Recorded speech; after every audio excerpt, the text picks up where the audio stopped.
All right, good morning, everybody. Okay.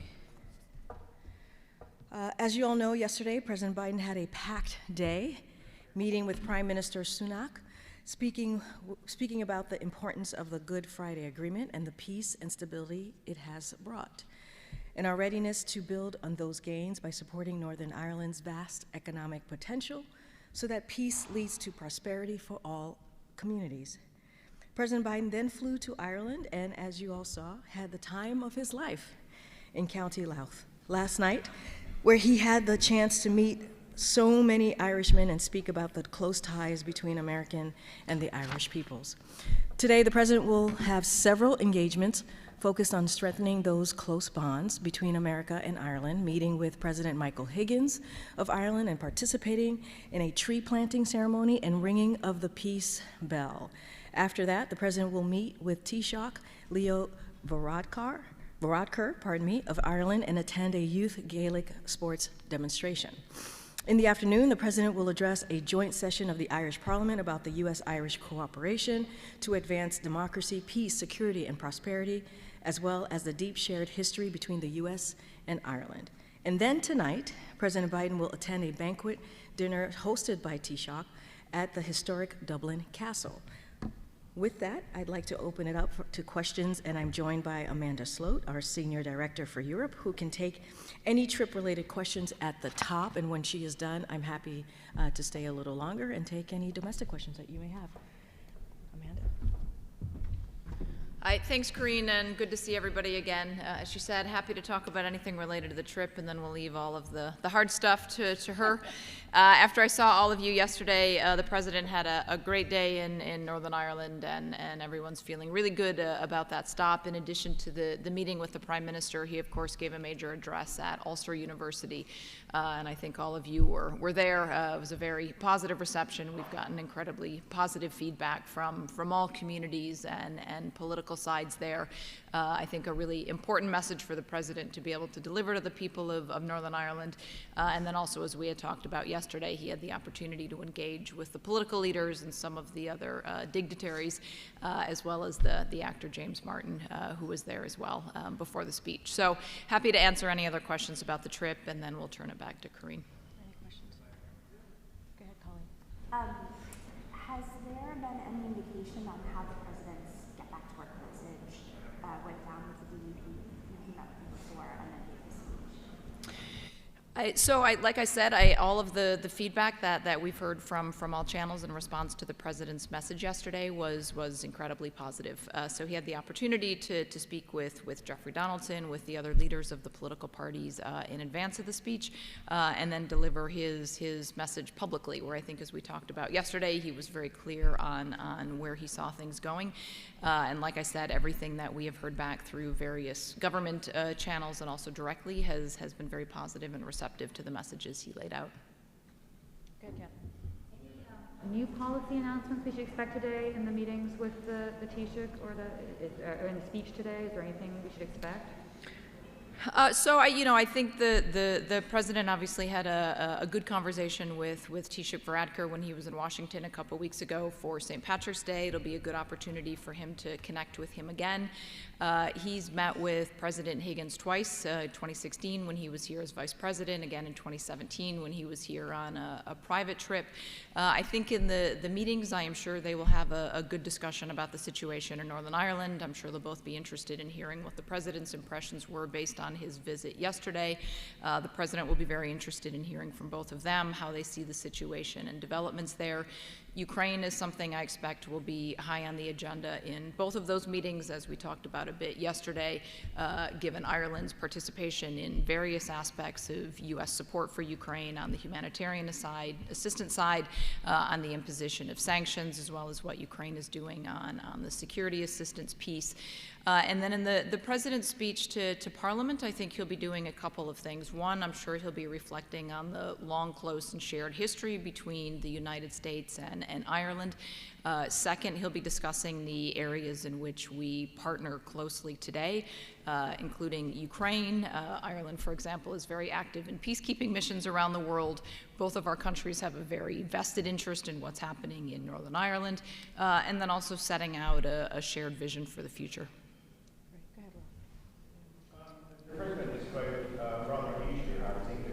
Christmas yesterday, and also mentioned the contribution of Ulster Scots to American life. Was that ad-libbed? Was it part of the script? And to what extent was that a deliberate attempt to placate some of his critics in Northern Ireland who see him as anti-British? So this is something that the president has spoken about before. If you look at his St. Patrick's Day remarks from a month ago, he made similar reference to Ulster Scots.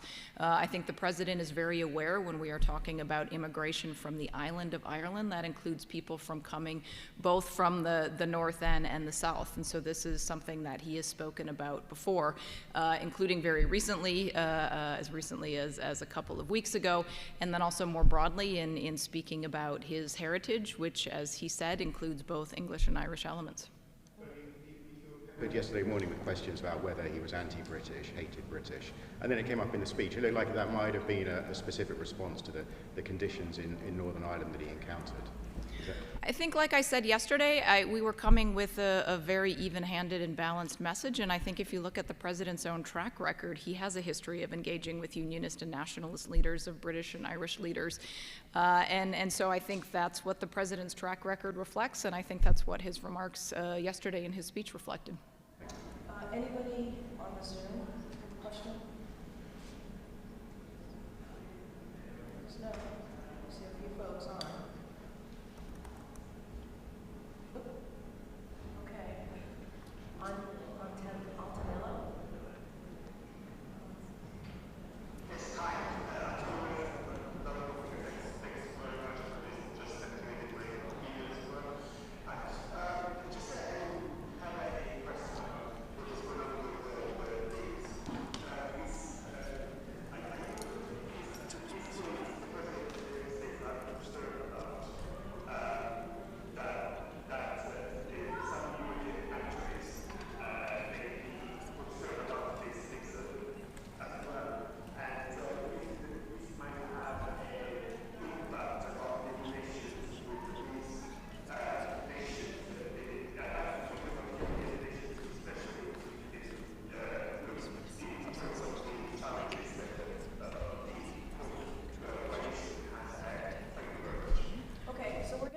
Any other chair questions, and then we'll get to that. I know. So I don't know that for those that couldn't hear, it was Antonello asking about leaks and how European governments were perceiving those. So I will save that one for Karine after we're done with the trip. But anybody have questions about the trip specifically before we move on online, and then we'll see if there's any more in the room. Okay, I don't see anybody from the Zoom. Go ahead, Emil. Thank you, Karine. Thank you, Amanda. During the meeting with Prime Minister Sloat, was there any discussion about Taiwan and how both countries will work together to lessen tensions over the island, given its strategic importance to both countries? So the meeting yesterday between the two leaders was one-on-one, so I don't have a full readout, but I know they had a broad general discussion about a number of global challenges, but don't have the specifics of their conversation yesterday. Do you have any comment to make about the planned boycott of the President's speech today by certain left-wing Irish lawmakers and the protest planned for today and tomorrow?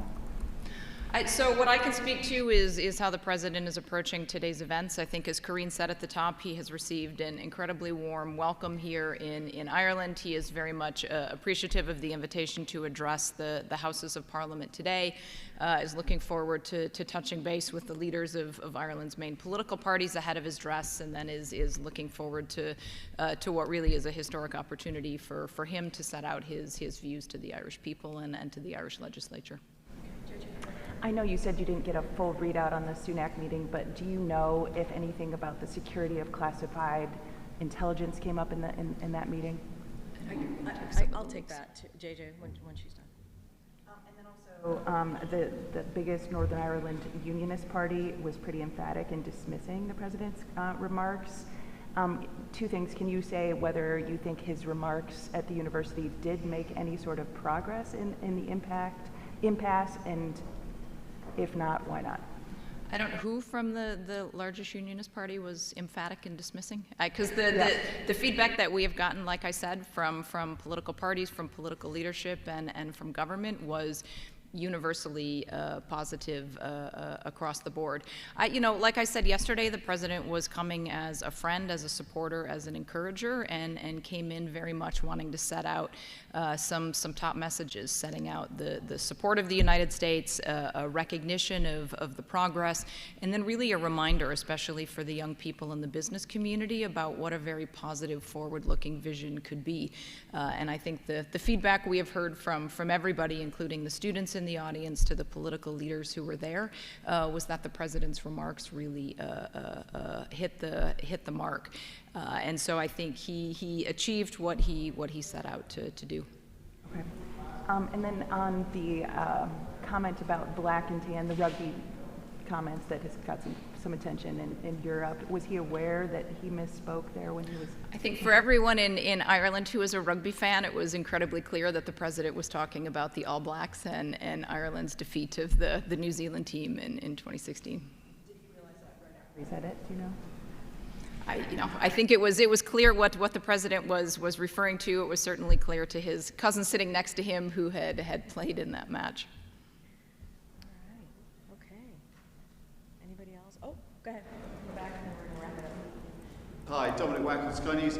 As soon as he got south of the border, the president has been out shaking hands amongst the people, meeting people, and yet in Northern Ireland, people waiting to do the same didn't really even get a glimpse of him. Why that contrast? Why was he kept away, it seems, from ordinary people in Northern Ireland? I don't think it was that he was kept away from people. It was just a briefer stop. I mean, the president had the opportunity to engage with the leaders of the parties and others ahead of the speech. And I can say, as one who sat in the motorcade for about an hour before we left after the speech, the president was on the rope line in Belfast for, I think, almost an hour, engaging with virtually everybody, it seemed, who was sitting there. And we had very intentionally invited a broad cross-section of people, from civil society to youth groups to business leaders. And so the president, I think, really enjoyed his time in Belfast and was able to engage with a broad variety of people in that setting. All right, one last time, anybody on the Zoom before we let our guests go? Okay. All right. Over to Karine for the hard stuff. Thanks, Amanda. Okay, let me start off with the question on leagues, and I know you had asked specifically about the Prime Minister in the President's meeting yesterday. It did not come up, the leak document in that conversation, so I can confirm that for all of you. As far as our relationship with, that came from Antonello on our relationship with allies, and we have said this before. My NSC colleague was asked this question, and I believe my DoD colleagues, Department of Defense colleagues, also answered this question as well throughout the week. Is that we have U.S. officials who are engaging with allies and partners at high levels on having these conversations. We're just not going to read out any private conversations, so I'll leave it there. Go ahead, Mary. You've seen the Washington Post reporting about the alleged leaker. What does it say about the security of our nation's top secrets if they're able to be posted online like this in a chat room, apparently for years, undetected? So I'll first say this. As you know, there's an ongoing investigation that's being led by the Department of Justice. That's something that the Department of Defense quickly asked for once they learned about these documents. And I will also say the Department of Defense has said they have taken steps to further restrict access to sensitive information. Look, we are certainly reviewing the national security implications of the disclosure, and I can add that to mitigate the impact the release of these documents have on our U.S. national security and also on our allies and partners as well. And so this is something that we are taking very seriously. There is an ongoing investigation. DoD has taken steps to restrict access to these documents, and definitely don't want to get ahead of what's currently happening. And just one more. Does the president feel the Pentagon needs to reassess how it monitors social media, these kinds of platforms, or maybe even the activities of its own employees on these platforms? So, and I think we've mentioned this before, this is something for the intelligence community. They have conversations clearly at that level, don't want to get ahead of that, and just want to be very careful here. We do believe that social media companies have a responsibility to their users and to the country to manage the private sector infrastructure that they create and now operate. So we do believe that they have a responsibility, but I'm just not going to, and we urge, right? We normally urge companies to avoid facilitating those circulation of material detrimental to public safety and national security, but any further conversations or how changes are going to happen as it relates to that, I'm certainly not going to speak to that here. An appeals court ruled overnight on the abortion pill matter. They blocked part of the ruling from Texas, but they kept other parts in place, including restrictions on receiving it by mail and a requirement to visit a doctor in person. Can you comment specifically on those elements that will remain in place, and perhaps say how the White House and the administration will respond? It goes back to what I said earlier this week, which is that we are going to continue to fight in the courts. We believe that the law is on our side, and we will prevail. So that I can reassure the American people that is our commitment to women, millions of women across the country, and also providers who are at the front lines, working every day to make sure that women are able to make decisions for themselves about their own body. So what we can say is we're going to continue to fight. We're going to promise to do that for Americans across the country, and we believe we will prevail because we believe that the law is on our side. Go ahead, Ed. Thanks, Karine. Just following up on that, and then one other. You've been asked this before, but worth asking again. Is the White House aware of any contingency planning that's taking place in the event that these court rulings go against the administration's wishes? I mean, a couple of things. We have said, when the ruling came out on Friday, DOJ moved swiftly, and they are going through the process that you would go through when there is a legal process just like this one. And we believe, again, the law is on our side. We're going to prevail. We're going to continue to fight. That is the commitment that we're going to make. Yesterday, there was an announcement that you all may have heard. I know some of you have been busy here on our side dealing with this trip, but there was an announcement that was made that from the Biden administration that I can lay down for you a little bit. Which are new actions that's going to safeguard reproductive health privacy for women across the country. And we also held our third task force that was led by the Vice President yesterday. And the important thing about this is that HIPAA, as you know, currently provides important privacy protections for patients receiving reproductive health care, but we're seeing efforts across the country, and many of you have asked this of me the last several months, to criminalize doctors and other healthcare providers in the wake of Dobbs, making it more likely than before that patients' sensitive reproductive health information will be disclosed. So what these new actions will do, it will propose a rule from HHS that ensures patients' medical records cannot be used against them and their doctor or their loved one, that just because they receive lawful reproductive health care, and new guidance from the Department of Education that protects students' private health information as well. I would refer you to HHS for any specifics, but these are new actions that we took yesterday that was announced by the administration, and clearly we also held our third task force. So we are taking this very seriously. We're laying out how we're going to move forward.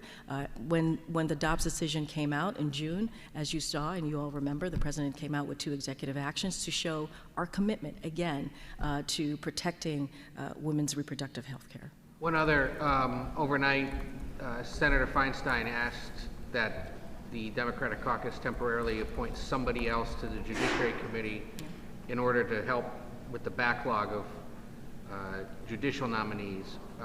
And there are increasing calls for her to resign from members of the California delegation, other Democrats.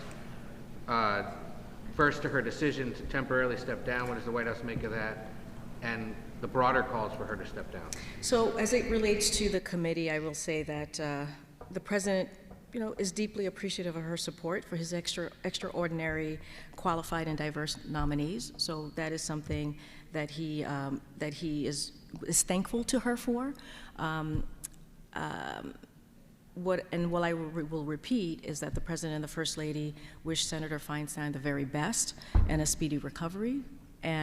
Look, I'll go back to what the president said when the senator announced her upcoming retirement very recently, not too long ago.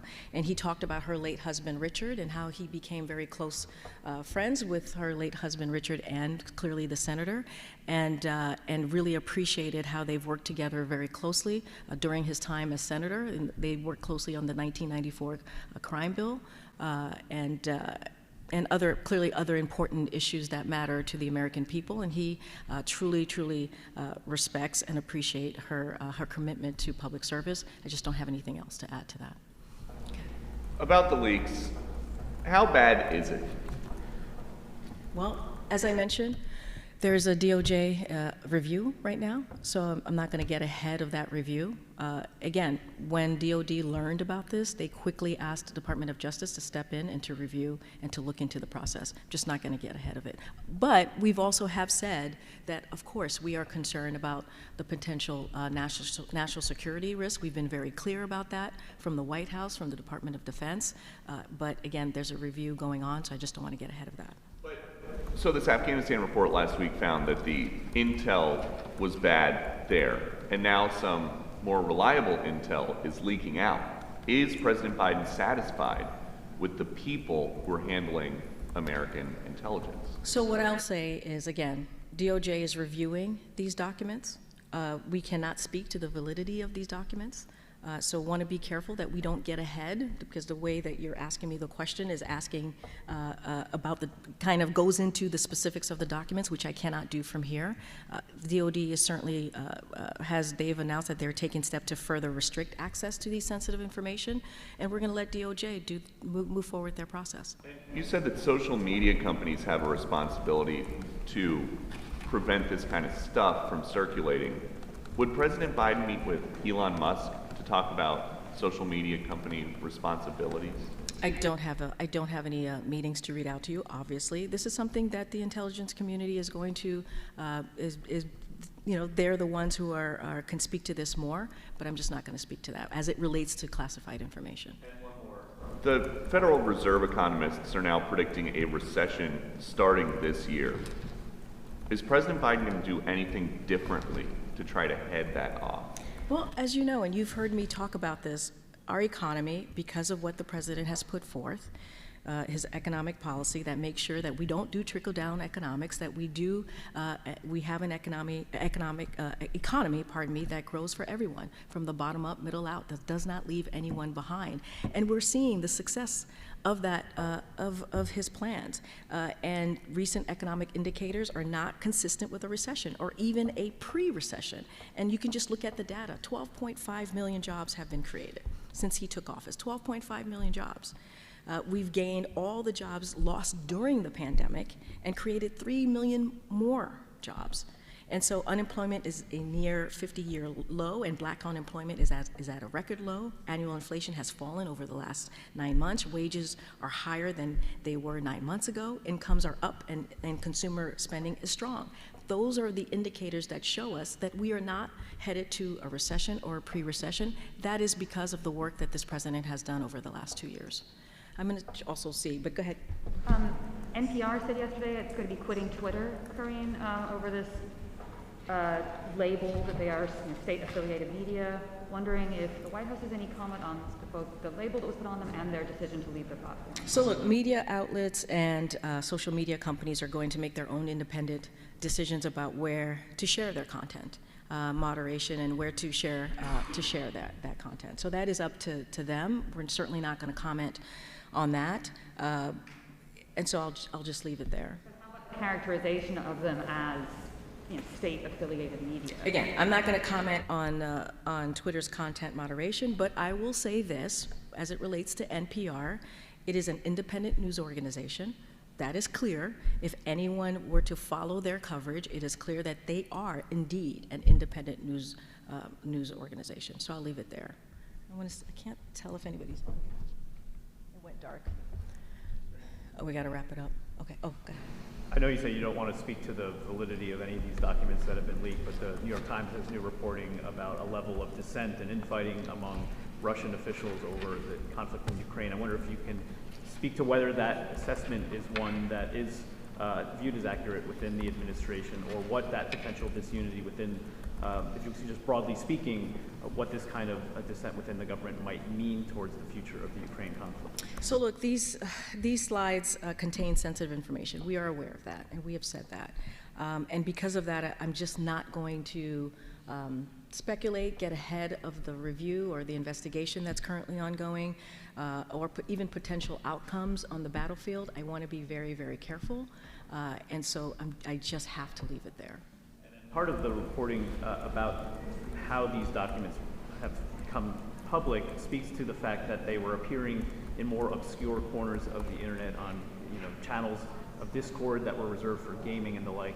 Is part of the review that is going on in the administration an assessment of whether there were enough of a scope in terms of the kind of sites that intelligence officials monitor for the leak of documents? So, again, there's a review happening. We're certainly reviewing the national security implications of the disclosure and the mitigation of the impact the release of these documents could have on the U.S. National security and also our partners and allies. That is something that that is being reviewed and looked into. So I'm going to allow the review by the Department of Justice to move forward. DOD clearly has spoken to how they're moving forward with their process now and restricting access to these sensitive documents.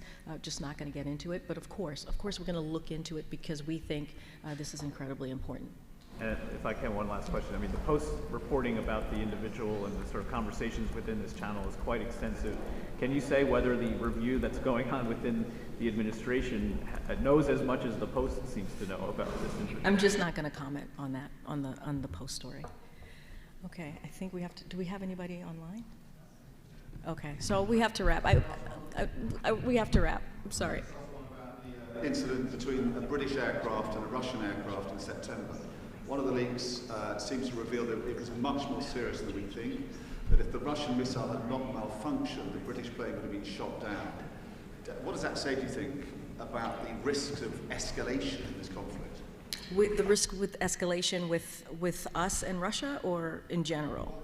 A British plane, a NATO member plane, being shot down by a Russian plane. Oh, so look, I'll say this. As we know, Russia is the aggressor here. They're the ones who